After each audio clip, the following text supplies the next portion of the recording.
Okay, it doesn't suck that bad, but hear me out. Remember Monster House? So maybe you're gonna run Curse of Strahd and you're just wanting a mini adventure through a spooky mansion that is for low-level players. While I really like Curse of Strahd, it has its flaws. I've always known that you should start off this adventure at level 3 or 5 because it will try to kill you very easily. I like that. Barovia is a dangerous place. It's difficult to scare your players if they are invincible. However, the what my friends call tutorial mission, which is a reference to most video games that start off their game with a really easy dungeon, area, or encounter meant to teach you how to play the game, shouldn't be trying to murder you. D&D isn't a fun game to die a lot in, unless you're playing a very specific kind of game where you can come in with a stack of character sheets, i.e. Tomb of Horrors or Tomb of Annihilation. The Death House fails to be a fun introduction into an otherwise great module. But before we get into all of that, a word from our sponsor, Grim Hollow. So if you're here watching this video, maybe you're looking for a spooky, scary setting for D&D that isn't Curse of Strahd or the Death House. Then check out Grim Hollow, a world filled with dark fantasy and horror-themed adventures. Explore the world of Itharis and learn how to transform into a vampire, lich, or fiend. Make a unique character with new feats, spells, and variant rules. Defeat terrifying monsters that have some really great art and descriptions and lore. Ah! Evil kids! One of the best parts about Grim Hollow is that there's so much new stuff in the book that your players will have no idea what to expect, even the most experienced ones. And that always is a blessing in a horror-themed game. They'll never know what's around the next corner. You can order Grim Hollow today. There's a link down below. Alright, I decided to test my theory and took my guinea pigs, I mean friends, through the Death House. I wanted to run it as word for word as I could to see how this played on level 1 and 2 characters. I told my players to make the edgiest characters they wanted. This is Curse of Strahd after all. And they went a lot further with it than I expected. Well, I'm playing Ebony, Darkness, Dementia, Raven Way. If you want to watch the whole VOD of the Death House, it's up on Arcane Arcade, which is where we stream all of our live games. So what happened as we journeyed into the Death House? Did I have some kind of revelation? Or did my opinion just stay the same? Well, no, I'm not that stubborn. First of all, I like it a lot more than I thought, and we actually had a lot of fun playing it. It's a lot more fun than the Tomb of Horrors. The Death House on its own is a good adventure. It's great for newer DMs to run. It has a chilling atmosphere. The map is coherent, and it's pretty simple. It works great as a 1 or 2 shot even if you don't want to run all of Curse of Strahd. I like that the designers took time to make this house feel real and lived in. When reading out some of the descriptions, I felt as if I was walking down the hallways of an ancient, abandoned place, where only the crying of spirits could be heard in the night. On the other hand, I also heard the crying of myself as Tyler died to a specter 1 hour and 30 minutes in. This will be very fun with a natural 1, so a 3. Oh, A 3? no! Venarial, you are dead. Your hit point maximum has been reduced to 0, and your maximum has also been reduced to 0. Ooh, nice. Fun. A Spectre is a challenge rating 1 and has a +4 to hit and does 3d6 damage on a hit. If you fail a DC 10 con save, your maximum hit points are reduced by that amount. And most level 1 characters have less than 10 hit points. Enter problem number 1. The encounters are far too difficult. There is no other low-level ghost-like creature to fit into this area, and instead of making a custom lower damaging ghost creature, they just toss in a cotton candy monster to your players. An animated broom? Sure. Animated armor? Yeah, they can handle that so long as they aren't rolling terribly. 4 ghouls in a hallway? 5 shadows? A shambling mound? How are they supposed to beat this at levels 1 and 2? I'm gonna get to explaining the whole dungeon in a second, but first let me explain why I don't think this fits into Curse of Strahd. As much as people, myself included, want to say that they like Curse of Strahd because of the dark fantasy, gothic horror, and vampires, I think Curse of Strahd works so well because it's a mystery. What is this fog? How do we escape? Wait, what does Strahd want with Irina? Who is Madame Eva? Why is Volaki so weird? What's in that windmill? Oh god, don't need that mystery solved. And every time a question is answered, you get 2 more mysteries. Uncovering the mystery of Strahd and why Barovia is the way it is most of the fun of the game. Strahd is a fun villain because he toys with the players. They find him intriguing because there's something more about his past to make the world around him the way it is. There's something sinister about him. He doesn't kill them immediately. Why?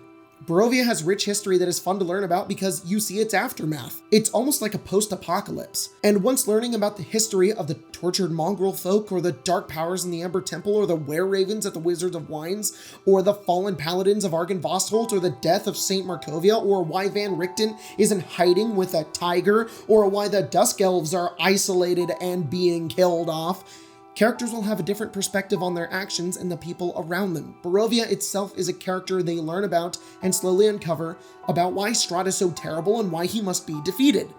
It's on the player's merit to discover this. You don't just point and say, vampire bad, go kill vampire. The DM doesn't sit there and give an info dump. It ends up feeling personal to them, which is why I think a lot of people have a fun experience playing this module. The Death House doesn't do this! While the Death House has some very interesting lore and history to it, including a bit of mystery, there's no conclusion. Other than the family that used to live in the house, there's no reason for the characters to care about this place. Now, it's fine to have places like this in D&D. You can have a house that you go into, don't know what happened, and then leave. But the Death House is an introductory adventure to the game. It's not a random location you stumble upon. Alright, let me explain this whole Death House as quick as I can so you can understand it.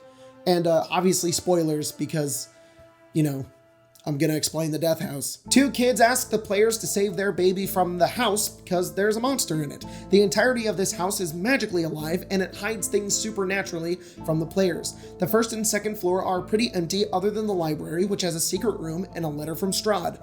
One of the first hints to what happened in this house, and some spell scrolls and deeds, one of them being the windmill with the hags in it. There's also a key. Third floor has some animated armor, an animated broom, and the specter I talked about earlier, which was the nursemaid and was killed by the cult that used this house to kill adventurers. This is where the players discover, surprise, no baby. However, the letter also hints at the fact that the kid's parents had a stillborn child. Mystery! Behind a secret door is the attic, and behind a locked door is the ghost kids. They explained that they died from starvation, show how to get to the basement, and try to possess the characters when they leave because they don't want to be abandoned, which is kind of fun because if the players get possessed, they gain a new flaw. The room with covered furniture has a trunk with a corpse of the nursemaid in it. Creepy. Once they go down the secret stairway and into the dungeon, they level up to 2, and in the dungeon is a bunch of crypts, cultist living areas, ghouls in the floor, a trapdoor, a grick, a statue of Strahd that summons shadows if they touch it, a mimic door, 2 ghasts who are the parents of the kids, and a lot of treasure in the room if they kill the ghasts. Downstairs is a reliquary where ghosts chant, "He is ancient, he is the land," which is pretty cool, I guess. A prison, a portcullis that needs a strength check to open, and the ritual chamber. In the ritual chamber, the ghosts begin to chant, "One must die," and if something dies in this area, the ghosts are pleased and the characters can leave. Woohoo, adventure over. If they don't, then a shambling mound attacks them. If they leave without sacrificing anything, the house comes to life to try to kill them. Doors become scything blades, windows brick up, and poisoned smoke fills the house. So overall, a straightforward spooky dungeon with deadly encounters and lots of secrets that hide in plain sight.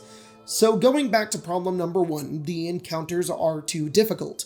If I were running the Death House, I would change up the Spectre to do much less damage, maybe only a D6 of necrotic, and the characters should totally be allowed to reason with it, maybe saying they'll help the children or put her bones to rest, and a DC 15 persuasion check will calm her down. Maybe she can be heard singing and unless agitated is when she attacks, therefore they agitated the ghost and now they've brought death upon themselves, instead of going, I wonder what's in this door that the kids told us to go into. Oh, it's instant death, yay, my favorite, that's my favorite thing. The 4 ghouls in the floor in the dungeon should be limited to 2 ghouls or 4 zombies, because this hallway is really tight, and also when I ran it with my buddies, they got unconscious very quick, and it would have been a TPK if they didn't all succeed their death saves. And I really like my friend Jack's idea for the shambling mound. When he ran it for his players, he felt that it didn't fit very well, a big plant monster, and instead did a zombie beholder, which is pretty cool. I like that a lot, and I would change it to that or a shambling mound made of flesh and bones that has half the hit points and half the damage output, just to make it a little easier because, you know, they're level 2. I like these shadows and ghasts being really difficult optional encounters because you have to touch the statue to summon them and walk through a mimic door and then find the ghasts, and if you kill them there's treasure, so they don't have to do it, but if they do they're rewarded. But of course this is Dungeons & Dragons. You as a DM can make this death house however the heck you want. This is just my advice. My hope is that my changes inspire you to adjust this dungeon to your liking and your players if you plan on running it. Problem number 2, there is no reason to explore the dungeon part of the house. The initial hook of the death house is to help out the ghost kids, and once that's done, there's nothing else to do. My players in our test run just left after putting their bones to rest, in which the house came to life and tried to kill them, which was honestly super fun and cool. There's so much oozing atmosphere and mystery in the initial parts of the dungeon. What happened to this family?